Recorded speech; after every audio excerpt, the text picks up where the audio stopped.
to now. A safety alert this morning for those who use Craigslist regularly. Yeah, thieves are targeting people selling electronics on the popular website.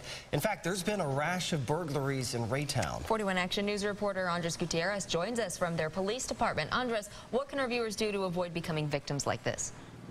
Yeah, Lindsay, police here in Raytown are saying that people need to meet at a public place. They actually are offering up this parking lot for people to meet up. The reason is the fact that several people in this community have actually been robbed at gunpoint and even assaulted. Here's what we know. The thieves are actually typically going after people buying or selling high-end electronics. They say the incidents are usually taking place between 8 and 10 p.m. at night.